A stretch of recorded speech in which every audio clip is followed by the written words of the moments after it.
Silent Okay, natin. rolling ako, pero okay lang. Magandang umaga po, Attorney Badong, Agent Jonathan Morales.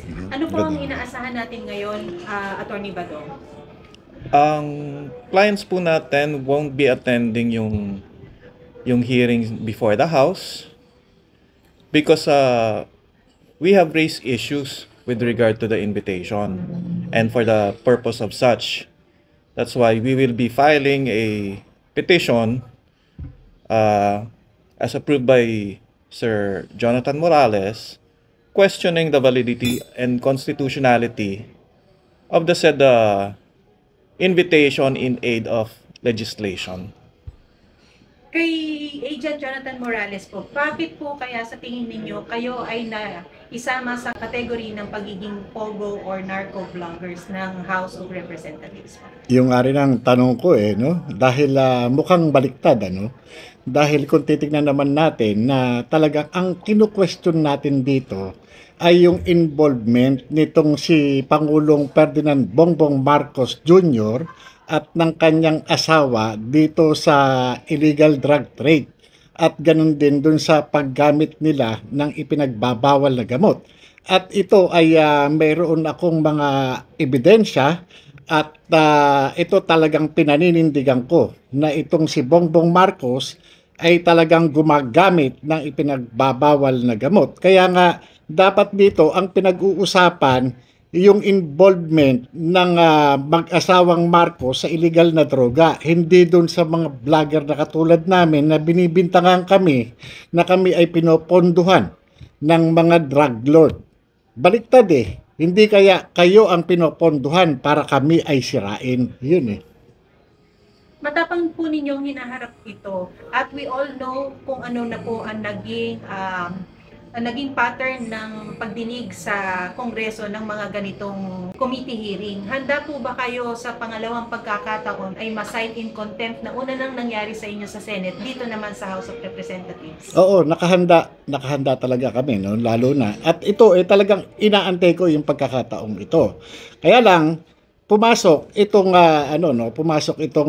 ating legal counsel at sinabi nila tignan muna natin itong avenue at para matiyak natin yung constitutionality dito sa proceedings na ito na ginagawa sapagkat kitang-kita naman na mismong rules of procedure nila binabiolate nila, hindi nila iniintindi. Kumbaga sa meron silang rules of procedure para doon sa doon sa pagkakandak ng inquiry in aid of legislation, pero sa nakikita natin may mga precedents kung saan katulad nung ginawa nila doon kay Colonel Grijaldo na kinontempt nila, talagang lumalampas sila doon sa pagpapataw ng parusa sa mga resource persons na kinokontempt nila. Kaya ito yung kaya mas maganda rin talaga na sundin natin yung mga pagpapile ng mga petition para questionin yung legality o constitutionality ng mga ginagawa nitong mga mambabatas na ito. Sir JM, wala na pong duda sa amin yung tapang mo at yung iyong paninindigan sa iyong pinaniniwalaan. Pero ano po ang take na inyong pamilya na sa pangalawang pagkakataon ay maaari niyo po silang mailagay ulit sa alanganin, kagaya ng unang pagkakataon na nangyari ito sa inyo sa Senate?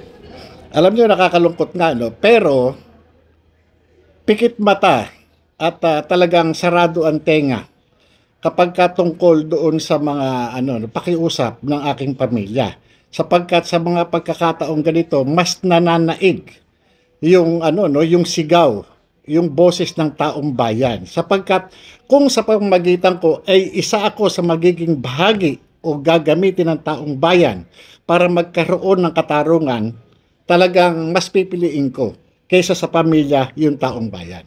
Mensahe niyo po.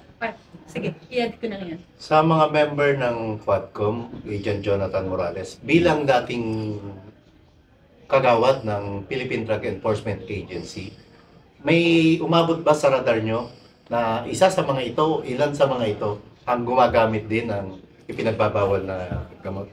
Alam niyo, sa totoo lang, opo. At ito ay nandoon sa PIDEA database, nandoon sa NDIS yan. Ayoko lang na manggaling sa akin, pero kung magkakaroon ng pagkakataon sana mismo itong Quadcom o Tricom, bakit hindi nila supinahan ng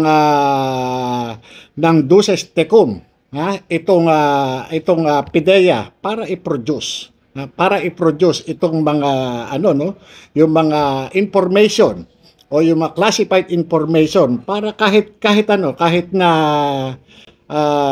tawag dito yung ang tawag doon yung secret na conference, executive session, makita nila, mapatunayan nila sa mga mata nila na nandun yung pangalan nila. Naniniwala ka ba na itong ginagawa ng Quadcom ay pinopondohan na rin ng mga sindikato ng droga na nasagasaan ng anti-drug campaign ni PRRD? Matagal na, sapagkat ito yung pagkakataon nilang gantihan si dating Pangulong Rodrigo Duterte dahil nga talagang napila yung negosyo nila. Sa mga nangyayari lang ngayon, makikita na atin kung sino-sino dito sa mga politiko rito ang mga narco-politicians. Ito rin yung mga sumusupil sa karapatan ngayon ng mga vloggers. Sila itong mga nasasagasaan. Kaya nga lahat ng mga nasasaktan sa mga inilalabas ng mga vloggers, kayo mismo yung mga narco-politicians. Kayo rin yung mga nakikinabang dyan sa Pogo operations. Huwag kayong mga ipokrito, mga punyeta kayo. Naniniwala po ba kayo sa hustisyang maibibigay ng pagsusumiti natin ng petition ngayon sa Supreme Court? 50-50. Pero sana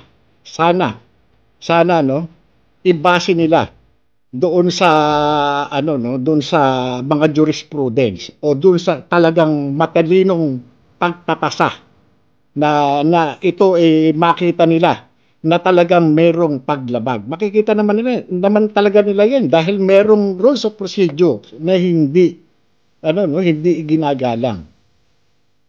Okay, thank you very much po.